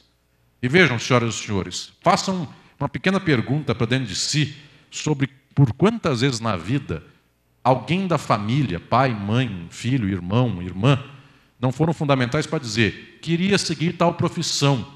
Então disse o pai: essa aqui não dá tanto dinheiro, faz aquela. Briga um tempo e vai lá e está vivendo. Bati meu carro, queria comprar um novo. Eu conheço o dono da loja. Vai lá. Imaginem que é uma criança crescer sem o apoio. Se a gente manda para a cadeia e não tem nenhuma reflexão nossa a respeito disso, por que alguém vai chorar porque a CLT acabou? O que eu estou dizendo é pior, senhoras e senhores. A resistência dos tribunais do trabalho não encontra eco, porque a vida jurídica é pautada numa ética de cumprir norma. Tanto assim que para ser nazista ou ser democrata é só virar a norma. Costa Gravas, um enorme cineasta europeu, ele fez um filme que talvez seja o mais célebre da história sobre a justiça. Chama-se Sessão Especial de Julgamento ou, depende da tradução, Sessão Especial de Justiça. Fantástico. Muito bem. Os magistrados da França, nos 5 anos em que ela foi dominada pela Alemanha nazista, era o governo de Vichy, o governo saiu de Paris e os subordinados aos alemães franceses foram para Vichy, governo do Marechal Pétain. Esse governo, todos os juízes que eram juízes franceses até 39 e 40 continuaram sendo juízes. Apenas os nazistas tinham as leis nazistas que determinavam matar judeu, homossexual, negro, cigano, testemunho de Jeová, deficiente físico e mental. Acabou o nazismo em 45. Não trocaram os juízes. Eram os mesmos diante do nazismo que ficaram em Vichy e continuaram. O dia depois que acabou o nazismo, eles queimaram todos os autos processuais, pegaram a lei antiga e começaram a julgar em favor da democracia. E julgaram os alemães nazistas. Então a cena é como mudar o discurso de um dia para o outro, porque a lei mudou. E para a cabeça dessa gente estava tudo muito tranquilo. Eu estou cumprindo a lei, ou apenas o que aconteceu é que era a lei X, depois veio a Y, depois veio a Z. Senhoras e senhores, é pior do que tudo o problema ético do nosso tempo. É porque nós não encontramos eco no ambiente jurídico para a defesa do trabalhador. Porque a pessoa diz: se a propriedade privada é minha, não sua, e se tudo é autonomia da vontade, só falta o direito do trabalho como empecilho para chegar à plenitude dos contratos. Business. Senhoras e senhores, é trágico o que vou dizer aqui. Via de regra, ninguém defenderá a proteção do trabalhador. A única garantia que tem o direito social, os direitos sociais, o direito do trabalho, os tribunais do trabalho, é a gente trabalhadora mesmo, não a cultura jurídica. Se me pedem hoje, abrindo este ano de atividades aqui do Tribunal Regional do Trabalho da 15ª Região, se me pedem uma reflexão filosófica sobre a ética e a justiça, como afirmar a proteção ao trabalhador no mundo em que está tirando esta proteção, eu vou dizer muito claramente às senhoras e aos senhores, não confiem na cultura jurídica. Ela odeia o direito do trabalho. Confiem no trabalhador, que, no presente momento, isso se chama, eu discuto lá nas minhas obras, isso se chama ideologia.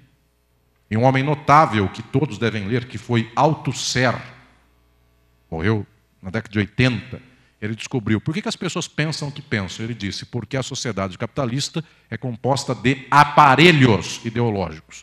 Eu acho que o direito do trabalho tem que acabar porque alguém informou no WhatsApp. Para a corrente da minha tia, da minha madrinha, do meu avô, do meu filho. Então sai a corrente. Vagabundos da CLT. Já tem até, não sei se já tem, o doutor Janeiro vai ter uma carteira do trabalho que não vai ser mais azul. Vai ser, não sei que cor. Só não pode ser rosa, porque já disse também alguém aí, uma ministra, que não é bom. Vejam lá. Também conste aí nos autos da gravação daqui a 100 anos que foi declarado que menino tem que vestir azul e menina rosa.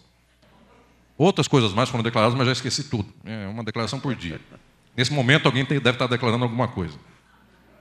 Bom, senhoras e senhores, para esta defesa, eu quero dizer aqui, a única coisa que nos resta é a classe trabalhadora. Por que ela não se defende, no entanto? Althusser falou. A classe trabalhadora poderia entender que a CLT destruída é o fim dela. No entanto, ela não é informada pela sua realidade. Ela é informada por aparelho ideológico. Esse aqui.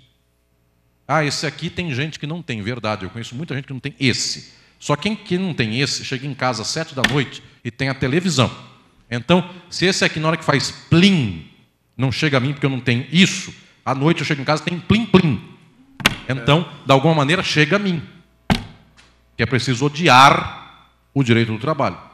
De tal sorte que a classe trabalhadora não defende a si própria, porque sua ideologia está constituída para defender o capital. Senhoras e senhores, é trágico isto, mas nós temos uma multidão de pobres no mundo, cuja cabeça é feita pelos ricos. E quem são esses ricos? Quem fez universidade, os tribunais. Vocês são exceção. Via de regra, o tribunal é o contrário. Nenhum tribunal discutiu a questão do trabalhador. O tribunal está discutindo como colocar mais gente na cadeia. É notável que haja o TRT. Da 15ª, então, uma coisa notável. Enfim, eu me sinto na roça junto com vocês. Né? Estamos todos apanhando de foice, facão, machado e outros mais. Senhoras e senhores, quem defende o pobre é o pobre. O problema é que o pobre não sabe que tem que se defender. Uma das questões centrais da justiça do trabalho hoje é jogar uma luz onde há trevas. Declarar que não se pode fazer uma máquina de exploração, uma questão central da justiça do trabalho. Talvez esta é a questão central da ética nos dias em que vivemos. Porque esta é a parte que nos cabe da resistência. A grande resistência da classe trabalhadora. Porque a justiça do trabalho também não é a libertação da classe trabalhadora. É só exploração administrada. Só que teremos uma exploração sem essa administração. Pior ainda. Eu poderia dizer tranquilamente, senhoras e senhores, isso é uma reflexão da filosofia de muito tempo, que eventualmente, se nós perdermos a proteção social do trabalhador, então o trabalhador faz a revolução e já resolve de uma vez só. Que quanto pior, um dia pode ser melhor. Pode até ser verdade. Pode ser verdade. O dia que não tiver mais nenhum direito para o trabalhador, quem sabe um dia ele quebra tudo. Só que, via de regra, depois que nós tivemos as descobertas de Althusser, tantos outros mais para a filosofia, eu sei que o dia em que o pobre não tiver nada, ele também não sai fazendo a revolução, por uma razão muito simples. Alguém chega na cabeça dele e diz, você está miserável, perdeu o seu emprego, você ganhava 3 mil, agora você ganha 500, acabou o salário mínimo, você está trabalhando, ganhando 1/5 do que você ganhava antes, porque faltou Jesus no seu coração. Porque você não deu o dízimo, porque tua filha é lésbica. Qualquer coisa dessa, a mais improvável, então a pessoa também no extremo da miséria não levanta. O que eu quero dizer para todas e todos é que o dia em que o povo se levantar, levanta ganhando 200, 500, 1.000, 5.000. Até porque capital, gente, não é ter um carro. Capital é o meio de produção. Então aquele que tem um Uno 85, pôs lá um adesivo. Foi Deus que me deu. Deus é péssimo, porque deu para o dono da Fiat a fábrica que fez o Uno. E para ele deu um Uno 85. Então, Deus tem sido horrível na distribuição equânime da justiça. O que estou dizendo para todas e todos é que o povo se levanta quando as condições de se levantar forem dadas.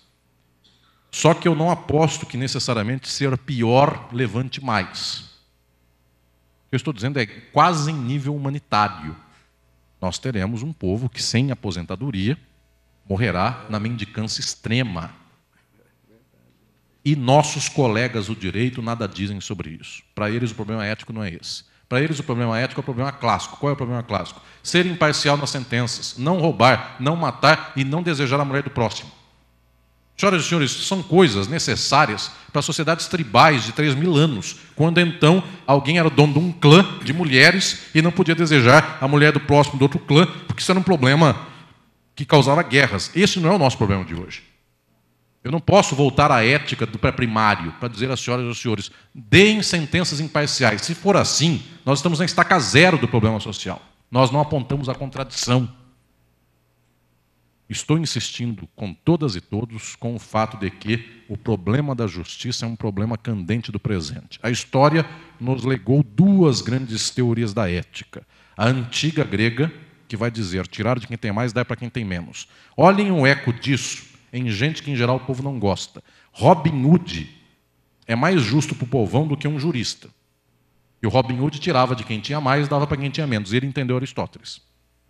O Lampião, Virgulino Ferreira, se eu andar pelo Brasil e perguntar, esse é um juiz de toga, esse é o Lampião, quem é mais justo? Meio povo fala Lampião, o que é notável, que 50% da população acha que foi o Lampião, por uma razão muito simples, ele tirou daquele e deu para aquele.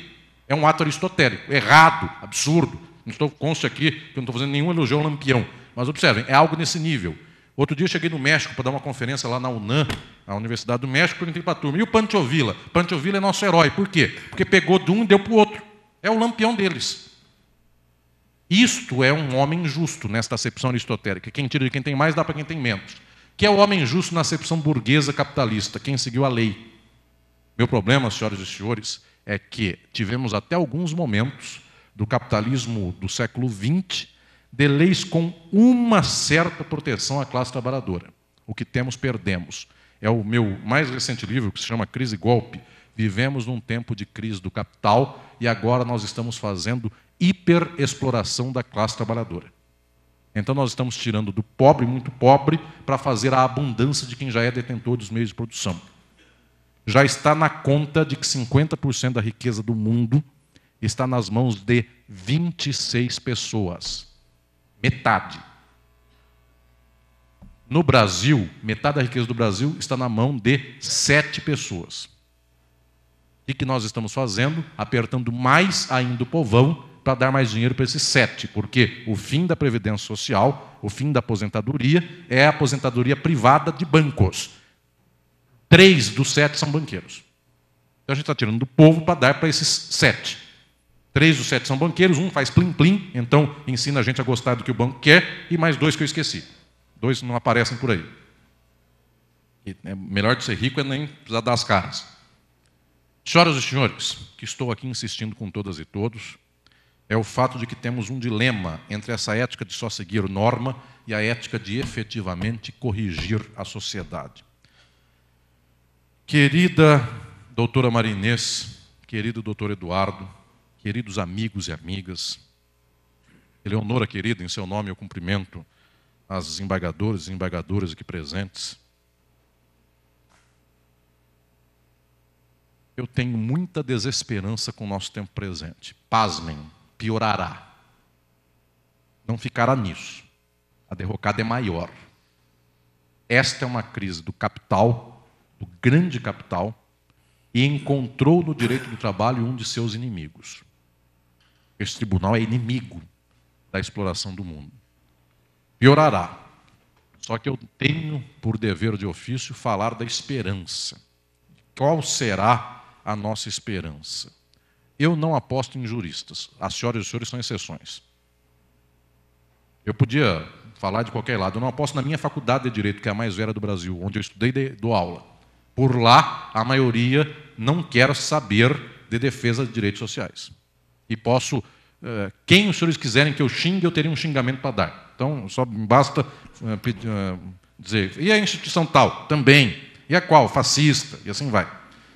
Em toda tem exceção, então já estou dizendo de antemão que há as exceções por todo lado. A tristeza é que não são 100% dos magistrados do trabalho que pensam assim. Infelizmente, existe um complexo de Estocolmo, uma síndrome de Estocolmo, tem gente que ainda acha que tem que acabar mesmo. Síndrome de Estocolmo. É uma síndrome de Estocolmo ética da magistratura trabalhista. É como se dissesse, eu que estou na menos pior das magistraturas, tenho vergonha de estar nela, porque eu queria estar naquela que manda todo mundo para a cadeia. E, infelizmente, senhoras e senhores, aqui na 15ª, por todo lado, quando eu vou dar aulas pelos cursos de formação, eu pergunto, por que você é juiz do trabalho? Porque foi o concurso que eu passei. Que é uma resposta sincera. Enfim, que mais que você prestou? Delegado da Polícia Federal. Que mais? Auditor fiscal da Receita Nacional. Então, vejam, onde ele passou, ficou. Então, metade do pessoal também não tem gosto pela questão juslaboral, porque é onde entrou. Só. Senhoras e senhores, essa metade convençam. Porque também quem não tem gosto um dia pode ter. Isso é que nem comer jiló. A maioria das pessoas nunca comeu, mas um dia podem ser adestradas a comer. Que nem comer, sei lá o quê, brócolis. Sim. Eu não vou falar que direito de trabalho é jiló, vou chamar de brócolis. Sério, doutor Lorival? Nosso tempo de almoços fartos lá em São Paulo, que a gente já comeu bem. Nem acabou esse tempo, enfim. Hoje acabou a comida boa. A gente era das massas lá italianas. Muito bem.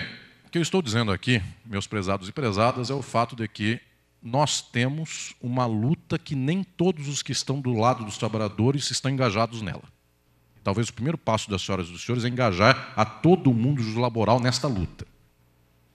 Engajar quem está no direito em outros lados e não pensa como nós nesta luta também, porque é uma indigência um ser humano falar sobre justiça e fazer injustiça. É uma indigência intelectiva. Há um coração a ser tocado. Minha esperança é a classe trabalhadora. Porque eu não sei por que alguém miserável tem que pensar conforme quem o explora. Eu sei por que ele pensa. Porque a escola é assim, a religião é assim, a televisão é assim e o Facebook é assim. Só que eu imagino, senhoras e senhores, que haja o dia da dobra da esquina. E essa dobra da esquina acontece de modo muito rápido. Eu não gostaria de encerrar com esse exemplo, mas como eu falei dele, eu até gostaria, mas não necessariamente foi minha primeira pretensão, mas eu lembro que a Rússia era tão miserável, que as pessoas diziam, esse país, para um dia ter uma proteção do direito social, leva muito tempo. Era o país mais miserável da Europa. Em 1917, março, o povo estava morrendo de fome, o czar já tinha mandado atirar em pleno Kremlin, na multidão, e morreu muita gente. E era o povo mais prostrado da Europa. O povo mais conservador, o povo mais abandonado. Ninguém nunca levantava, era uma sociedade quase feudal. 6 meses depois aconteceu a primeira revolução socialista da Europa e o povo ganhou o poder. Para dar exemplo de coisa que não é progressista, só para que os senhores entendam, falou do tempo da Rússia, não tinha WhatsApp. Eu dou um exemplo do nosso tempo. Revolução não progressista, mas só para servir de exemplo. Um dia na Tunísia, faz 6 anos, um ditador por lá que tinha 35 anos de ditadura, povo prostrado, um dia um oficial da prefeitura do ditador da Tunísia, em Tunis, olhou para o pessoal que era feirante, tinha um que tinha 28 anos, um filho de 2 anos, doente, quase recém-nascido, ele vendia abacaxi. Chegou o fiscal da prefeitura e disse, não pode vender abacaxi. A não ser que me dê uma laranja, mas era um outro caso. É tangerina, então é outra fruta. Marrocos. Na Tunísia, também daqui a 100 anos ninguém entendeu essa piada. Enfim, só faz sentido hoje. Vejam lá, senhoras e senhores, o rapaz vendia abacaxi. Chegou o Estado e o direito disse, você não pode vender abacaxi porque a lei falou que não só pode ter estabelecimento comercial registrado na junta comercial. Tudo bem, derrubaram as barraquinhas de abacaxi do rapaz. Toda essa história é verdadeira. No outro dia o rapaz voltou com mais abacaxi. E o fiscal da prefeitura chamou a polícia e bateram no rapaz. No terceiro dia bateram de novo e aí os colegas de lado que vendiam, sei lá, caqui, ficaram revoltados e disseram, mas não é para bater nesse cara, esse cara é um pai de família, 28 anos, o filho dele tem uma deficiência física. E começaram a brigar com a polícia bateu em todos. No 5º dia, a polícia atirou e matou uns 7 da feira do abacaxi. Os filhos desses 7 fizeram um protesto na praça pública de Tunis. Tudo isso aconteceu em 2012. E começaram a protestar. E a polícia chegou e matou não sei quantos desses. E aí levantaram as famílias todas. Em uma semana, a cidade de Tunis entrou em convulsão. Em 3 semanas caiu o ditador de 35 anos. Em 3 semanas, num país tão miserável como a gente, tão prostrada, que um vendedor de abacaxi nem podia vender abacaxi. Aconteceu em 3 semanas, faz menos de 10 anos. O que eu estou dizendo é que o dia em que o povo se levantar, não tem quem segure. Por enquanto ele não se levanta. Por enquanto ele acha ainda que Jesus está humilhando Satanás, que a culpa do mundo ser pobre são as lésbicas, que a Joana d'Arc tem que morrer, que o problema alguém declarou, só para constar aí, eu não estou mentindo, um deputado declarou que o problema do Brasil chama-se Pablo Vittar. Então, enquanto está nisso, está todo mundo bem anestesiado. Só que o dia falta dinheiro para pagar a conta do filho que é deficiente e não tem abacaxi para vender. E aí não tem Pablo Vittar para anestesiar. Aí não tem chapinha no cabelo ou qualquer coisa nesse sentido para ter de assunto para o dia. Nesse dia o povo se levanta. A questão central, senhoras e senhores, é termos lado. O lado de quem explora ou o lado de quem é explorado. Eu sou muito feliz, querido doutor Eduardo Zanella, por voltar mais uma vez ao TRT da 15ª Região e saber aqui por esta plateia imensa de centenas de ilustres juristas que eu tenho companheiros que pensam igualmente e que caminham comigo. Para pensar em ética num tempo como este, é preciso coragem. Para pensar em agir num tempo de retrocesso, é preciso muita valentia. Senhoras e senhores, eu tenho uma esperança profunda. A vida, a humanidade, não é linear nem circular. Nada me obriga a viver amanhã pior do que hoje, nem nada me diz que amanhã o pêndulo está para lá ou está para cá. A vida é uma página aberta. O livro da história, senhoras e senhores, até hoje, este livro só tem escrito páginas horríveis. O trabalho até 1888 era escravizado, de lá para cá é indigente. É Milão. É horrível. A página da história dos direitos sociais é horrível. Eu tenho esperança, senhoras e senhores, numa coisa só. Eu tenho esperança na página em branco. A história é uma página em branco. Eu prefiro a página em branco do que a página escrita. Essa eu não consigo reescrever. Essa, para escrever em cima, me dá muito trabalho. Em branco é possível escrever muita coisa. Senhoras e senhores, há uma história da ética, uma história da justiça muito bem escrita, mas tem outra que começa hoje, é a página em branco, e os senhores têm uma belíssima arma na mão. Usem-na. Escrevam. Desenhem. Avancem nessa página em branco. Um dia, esta página será história, e quem sabe daqui a 100 anos, quando alguém vir este vídeo, diga, eles lá escreveram uma página contra o retrocesso dos direitos sociais e em favor da emancipação da classe trabalhadora. Esta será a página em branco que, escrita, um dia as senhoras e os senhores entregarão para a história. Muito obrigado.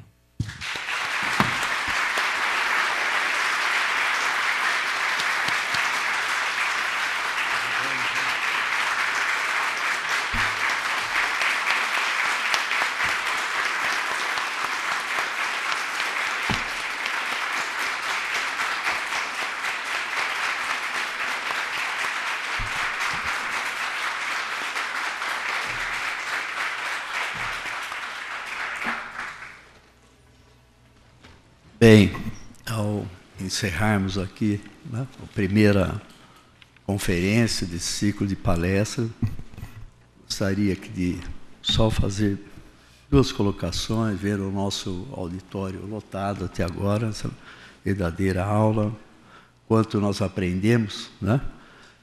Aprendi muito, orgulho até de ter mantido contato com o nosso professor, para brilhantar a nossa manhã. O que eu queria deixar claro aqui, que conhecendo os nossos juízes, eles põem a mão das pessoas. Nós somos assim. Né? Pelo menos uma grande parte, né, Lorival? Grande parte. Outra questão que eu aproveitei para aprender hoje, eu fico pensando, se fala em extinção da justiça do trabalho, essa nuvem que está em cima de nós, eu fico pensando, e hoje acabei aprendendo por que a classe trabalhadora não reage contra isso. Sempre falo isso, aqueles que me acompanham aqui no dia a dia sabem como eu penso. Eu fico imaginando, puxa vida, somos nós, né, Lorival, nossas associações, o tribunal, lutamos contra isso, mas cadê o trabalhador? Cadê o trabalhador para nos ajudar? Eu não vejo. Confesso, posso até estar errado, mas eu não vejo. E, provavelmente, pela nossa aula de hoje, já aprendi por que ele não reage. Né? Porque ele já é, na cabeça dele, aquilo mesmo, ele aceitar daquela forma como tem que ser. E quero aproveitar aqui, ressaltar também uma questão, participo de um grupo heterogêneo, de um futebolzinho ainda, com essa idade. Mas ali o que eu percebo é exatamente isso que você estava dizendo. Estamos vendo perecendo os direitos sociais, e eu não vejo dentro desse grupo heterogêneo, temos ali de todas as áreas, pessoas, vendedores, trabalhadores, empregados, etc. Eu não vejo esse clamor. Pelo contrário, o senhor sabe que eles ficam preocupados com os privilégios. Eles chamam de privilégios, né? Os colegas sabem do que estão falando. Todo esse tempo aqui, o que eu ouvia nos fins de semana era exatamente isso quando eu chegava. E a moradia, doutor, que o senhor recebe lá, como é que é isso aí? Né, Lorival? Estão mais preocupados com a moradia, com os privilégios. Sempre foi nesse sentido. Então, agora que eu estou aprendendo, estava mais preocupado comigo, e agora estão contentes porque nós não recebemos, parece que houve um clamor, né, Lorival, geral, né? Geral, todo mundo queria, o meu vizinho, parente, todo mundo queria que acabasse. Está na lei, está previsto em lei. Não era um benefício, ninguém nos doou, ninguém nos deu isso aí. Está na lei, estava e continua na lei, na nossa lei orgânica da magistratura. Mas eu não vi preocupação, só com isso. Agora, com relação aos próprios direitos, não sabe se defender. E cada vez perderemos mais, infelizmente. É isso que eu tinha notado. Com relação às metas, né, que nós, infelizmente, temos que cumprir também aqui do tribunal. Se você dever um X de processo, você já recebe um ofício, um aviso para saber como é que você vai fazer, organizar um plano de trabalho, etc. Você se sente cobrado, você tem que dar vazão a um sem número de processos aí para não receber esse ofício, que eu não gostaria de receber jamais. Eu nunca recebi e me cobro muito nisso. Mas é essa a premência. Então, precisamos muito cuidado com essas questões. A justiça tem que ser resolvida rapidamente, cumprir essas metas. Né? Temos que tentar achar aí o meio termo. Mas, enfim, agradeço, reitero aqui meus agradecimentos. O nosso professor, para mim, aprende muito, reitero. Acho que todos nós, eu preciso dos nossos colegas, nossos desembargadores estão aqui, firmes aqui. Nos sentimos, né, Marinês, honrados com a presença deles, né, dos nossos colegas aqui de tribunal, dos nossos juízes, nossos servidores, advogados. O doutor Torrano está aqui ainda, o doutor Torrano é ponte-pretano, de raiz, né, doutor? Então, eu agradeço a todos e podemos encerrar, né, Marinês? E desejando aqui ótimo dia, que iniciou muito bem com as músicas, né? E terminamos a parte da manhã, excelentemente, com todo esse aprendizado que tivemos. Doutora Marinês, quer se manifestar? Obrigada a todos. Está encerrada, então, essa nossa grande manhã.